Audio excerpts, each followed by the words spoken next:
Welcome to Trending Upward, and this is Chad Hayes. I want to thank you for tuning in to today's episode of Trending Upward, and I trust that the podcast today will be a help to you. It is my desire that the Word of God be used in such a way on this platform that it would be a help to you as you seek to trend upward. It is important that this life that we live be an ascending Christian life and not a descending Christian life. I trust it to be a help to you as you listen today.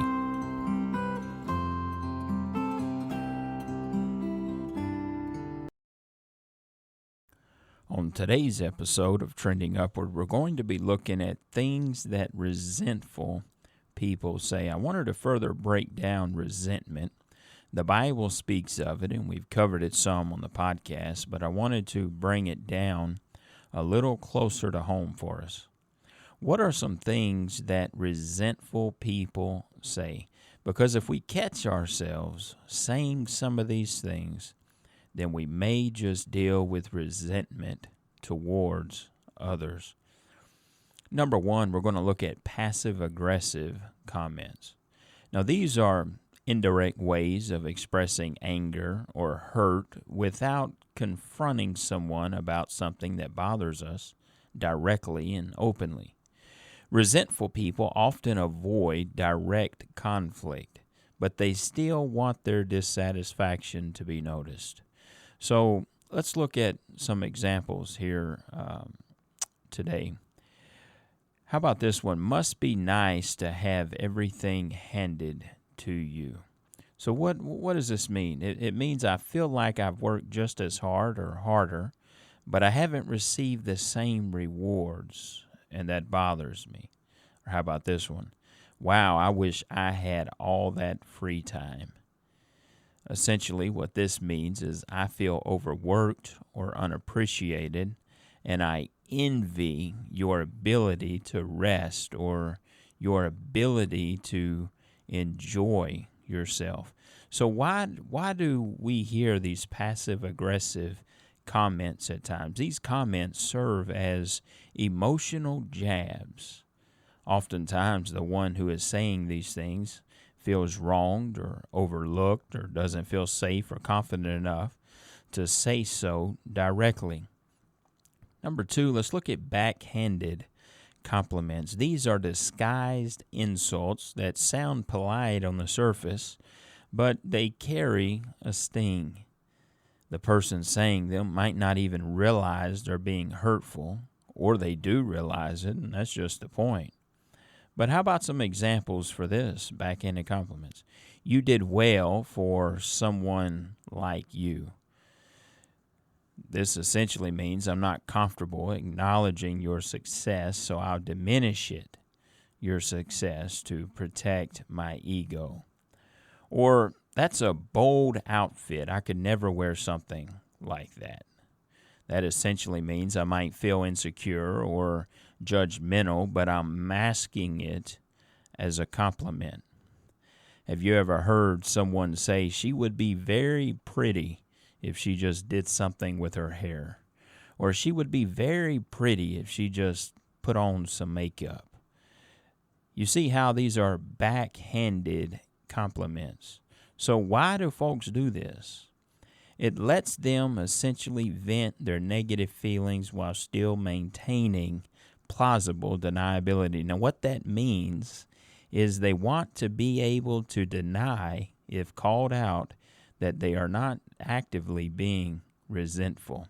They were just giving a compliment, they might say. Number three is the victim mentality.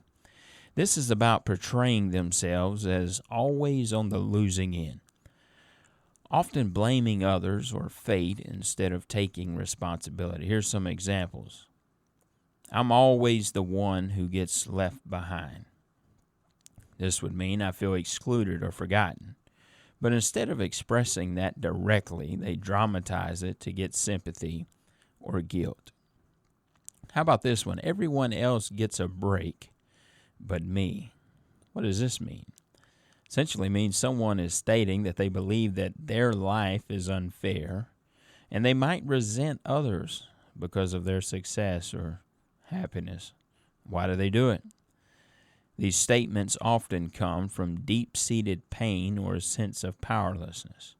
It can be a subconscious way to seek attention or support or pity. How about number 4, undermining success? This comes from envy and an inability to celebrate others. Resentful people may feel left behind, or they compare themselves constantly to others. Now, this can go without saying, but if you are constantly comparing yourself to people that you feel are ahead of you, or somehow superior to you, or somehow have things better than you, how can you not find yourself in a resentful place? And it ultimately comes back to constantly comparing yourself to other people. Now, when we think about undermining success, what's some examples here? Here's some. They only picked you because they felt sorry for you.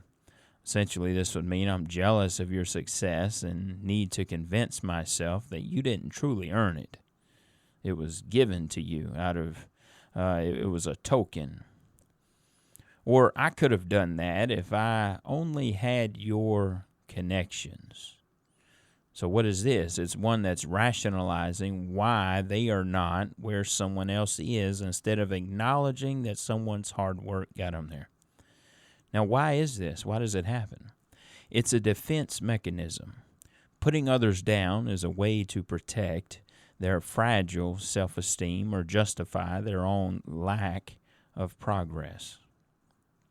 Lastly is blame and bitterness. This is often about unresolved conflict or long-term hurt. These comments may come from people who feel betrayed, used, or unappreciated.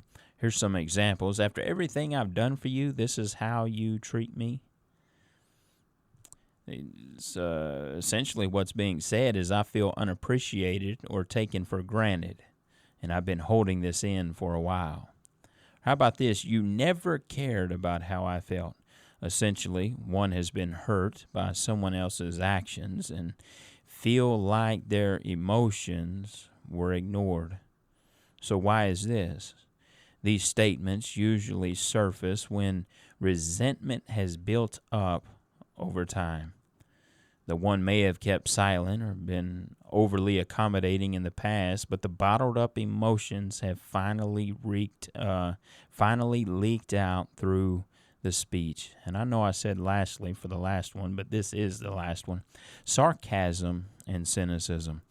Sarcasm is often a mask for frustration, sadness, or anger. Resentful people may use it to distance themselves emotionally from others or from their own vulnerability. Here's an example. Yeah, because life is just so fair. Essentially, what this means is I'm angry at how things have turned out for me, and I've lost hope that things will improve. How about this one? Of course that happened to me. Why wouldn't it? This essentially means I feel like bad things always happen to me, and I'm stuck in a pattern I can't control. So why does this happen? Sarcasm allows people to express pain without appearing weak. It's like saying I don't care when deep down they do. So ultimately, what is behind resentment and these things that resentful people will oftentimes say? It's that oftentimes resentful people feel unseen, or they feel unfairly treated, or they feel left out. They struggle to express their pain in a healthy, direct way. Some may not even be fully aware of how bitter they become. They often see others' success or happiness as a reflection of their own failure rather than being able to praise and glorify God through the successes that others have been able to achieve. And oftentimes, if we're not careful, we can become resentful. And we looked at how the Bible covers things such as a lack of forgiveness and harboring a spirit of bitterness and harboring also resentment towards other people, which comes from an unforgiving spirit and through not dealing with bitterness, and it springs up within us and it overflows into the lives of others, and we can become resentful, and we communicate this. Our heart communicates it through our speech. So when I came across this list of common phrases that resentful people say, it kind of struck a chord with me, because I've been guilty at times of saying some of these things, and I've also had some of these things said to me at different times, as there were those who may not have achieved something that I achieved, and I was attacked for achieving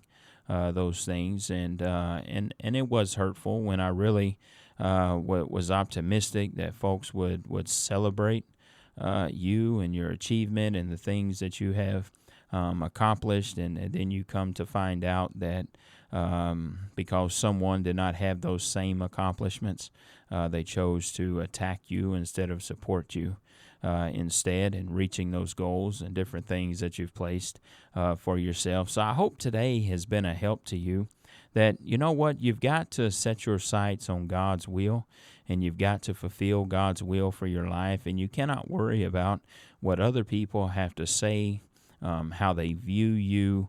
Go ahead and get prepared when you have some success in your life and you have some achievements. Go ahead and get prepared for subtle attacks from those who have not achieved as much, who have not perhaps experienced as much success. You can go ahead and prepare for that. And then you know what? Also, for those of you who may be listening, and this goes for me, also that you know what? When you are around people who are celebrating successes and celebrating victories in their life, come beside them and run beside them and encourage them and help lift up their arms and just encourage them as they seek to do something for the Lord.